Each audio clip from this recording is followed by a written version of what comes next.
Yung araw ng linggo at sa bawat araw na harap namin, Panginoon. Maraming pong salamat sa pangalan po ni Jesus. Amen. Ayan po. Ang ating pong pag-aaralan ay Why Living in Righteousness Matters to God's Kingdom. Bakit po mahalaga po na tayo po ay namumuhay ng may katwiran o namumuhay ng matuwid? Kasi po minsan maririnig natin sa ibang tao kapag tayo ay dumaranas ng persecution. Nasimpa pa naman yan. Bakit ganyan yan? Di ba medyo na madalas natin naririnig po dun sa ating pamumuhay. Yan po yung madalas na tinitingnan ng tao yung pamumuhay, kung paano tayo mamumuhay. At wala pong perfect na tawag dito na perfect na pamumuhay, masasabi mo hindi ka nabibigla o hindi ka nagkakamali. So, why living in righteousness matters to God's kingdom? At kung minsan nagkakaroon ng conflict sa loob ng pamilya, gawa nitong righteousness eh. Ang tinutukoy ko kasi dito ito sa Matthew chapter 6 verse 33, basahin po natin. But seek first the kingdom of God and His righteousness, and all these things shall be added to you. Pero maganda po nito sa bahay, basahin po natin ang buo. So po, yung magkakasunod na yan, 33, 34. Yung sinasabi po dyan na His righteousness, tayo po ba yung tinutukoy dito na His righteousness?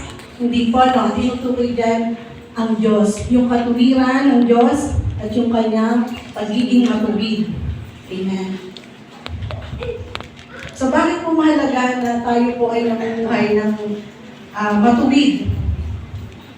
Hindi ba dahil, huwag po natin isipin na kapag nabubuhay ka ng matuwid, masyado ba nang, minsan, di ba sa buhay ng mag-asawa, ito, dumating din po ako sa point na ganito eh. Yung naku-question ng asawa mo, o ng pamilya mo, lalo na kapag nabigla ka ng mga salita na hindi niya gusto sa padinig niya.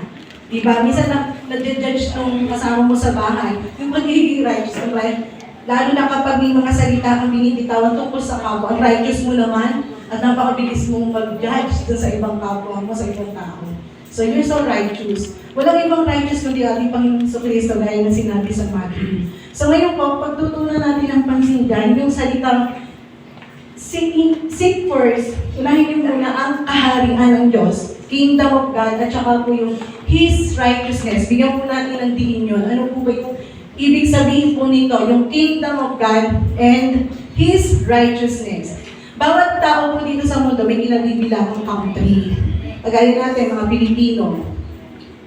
Tayo po ay kabilang sa bansang Pilipinas. Amen? So bawat tao sa mundo ay may kinabibilang ng government o pamamahala. Ayan. So sabi ko dito, ano po ba yung tinutukoy dyan ng kingdom of God? Pag tinagalog po natin ang kaharian ng Diyos. Ayan. At sa bawat country, meron po yung standard na law o batas na dapat sinusunod. Kasi pag binayolate mo yon, maaari kang i-punish o maaari kang makulong. Di ba? Yung po yung mga standard ng bawat bansa o maging kaharian. Kagaya ng United Kingdom. Di ba? Ang Saudi Arabia, hindi naman president ang tawag sa kanilang tipo ba? Hari. Hari ano. So, makikita natin na sa bawat bansa, merong mga batas, may standard na batas na dapat sundin. Hindi mo dapat i-violate yun. Kasi nga, lalo na sa Saudi, napakahigpit po dyan. Po. So, meron talaga silang batas na dapat mo sundin. Dahil pag nilabot mo yun, talagang meron silang death penalty. Ano po? Sa Pilipinas, maluwag pa eh, yung standard natin. At kung minsan, nakakalungkot sa Pilipinas, hindi talaga niya-apply yung mga batas na to, hindi talaga. Merong kinikilingan, ano po. Pero sabi nga, tayo po ay, bukod sa kabilang tayo sa bansang Pilipinas, bilang Pilipino, nabibilang din tayo sa isang kaharian, which is, seek first yun po yung kingdom of God. Kaya na sinabi ko po, bawat kingdom, bawat kaharian, bawat bansa, may standard, may batas na sinusunod. Di mo ba? Kasi pag dinayolate mo nga, maaari ka mapahamak. maaari kang makulong, maaari kang patayin. Okay po. So sabi po dito, tingnan po natin yung divine disposition ng sinasabing His righteousness. Ang tinutukoy po dyan His righteousness ay ang Panginoong Jesucristo, ang Diyos, ang ating Panginoon. Basahin po natin sa Tagalog to. Basahin po natin sa Tagalog. Sabi po, Matthew 6:33, ngunit hanapin muna ninyo ang kaharian ng Diyos at ang kanyang katuwiran. O sa ibang salin po sa mababaw ng Tagalog, yung kanyang katuwiran, kanyang pagiging matuwid, at lahat ng mga bagay na ito ay idaragdag sa inyo. So sa next slide po, ano po yung divine disposition nitong His righteousness, yung righteousness o katapatan ng Diyos? Pag sinabi kong divine disposition, banal na katangian o likas na katangian ng Diyos. Yung po yun. Sa next slide po tayo. So ano po yung, ayan. So, ayan po yung divine disposition o yung banal na katangian ng Diyos. Kapag nasa ilalim ka ng kilala mo ang banal na katangian ng Diyos, nalalaman mo yung likas niyang katangian, kabilang ka sa kaharian ng Diyos. So ito yon. Ito dapat tayo to be in right positioning, to be in alignment with authority. Sabi ko nga, di ba tayo ay kabilang sa Kingdom of God? So ang Kingdom of God, hindi po ito tungkol sa reliyon. Hindi rin po ito tungkol sa, tawag dito, yung na-born again ka, ay, tawag dito, kasi yung iba tinuturing na ang born again is a religion. Pero sabi nga natin, hindi ito religion, kundi yung kingdom ay kaharian ng Diyos. Amen. So yung kaharian ng Diyos, nabibilang po tayo doon. Hindi lamang po tayo Pilipino na nakatira sa bansang Pilipinas, kundi meron po tayong kinabibilangang kaharian. At yung pong kaharian na yun ay yung Kingdom of God. Na seek first His Kingdom of God. Kaya may sinasabi ko yung country na may batas, sa kingdom ng Panginoon, siya yung authority, meron siyang mga ibinabang rules, meron siyang mga ibinabang batas, meron siyang mga ibinabang policy na dapat po natin sundin bilang kabilang tayo sa kingdom of God. Pero hindi masasabi na you are belong to the kingdom of God kung hindi ka namumuhay ng righteous doon sa loob ng kaharian ng Panginoon. Kasi nga, kahit nga sa ating batas, kaya maalala yung preaching ni Tatay Ernesto, maalala nyo, ang kaharian ng Diyos is like a government.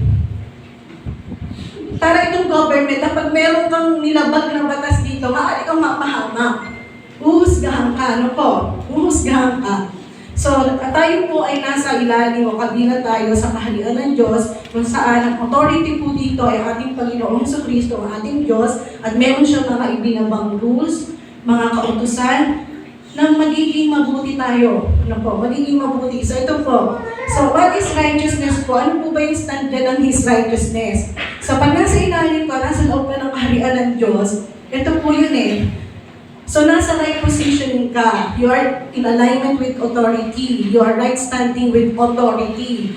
You are in fellowship with authority. Ang authority po ating Panginoon. You are in a right relationship with authority.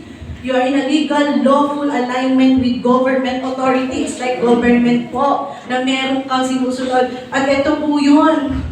Sa loob ng kaharian po ng Panginoon, merong mga batas, merong mga tayo dapat sundin kung paano po tayo mamumuhay. And you are in correct standing with law or regulation of authority. You are to be in fulfillment of King's requirements. So kaya nga tayo, di ba, nangangaral ng ating mga kapatid kung paano sila maliligtas, magiging kabilang sa Kingdom of God para makapasok sa kaharian ng Diyos. So dumating man yung kamatayan, kagaya po nating kapatid na si Kuya Arnold, dumating man yun, alam mo yung, dahil kabilang ka sa kingdom ng kaharian ng Diyos, alam mo, meron kang kingdom na uuwian doon sa kabilang buhay. So dito pala na, andito na ang kaharian ng Diyos. Ito po yun.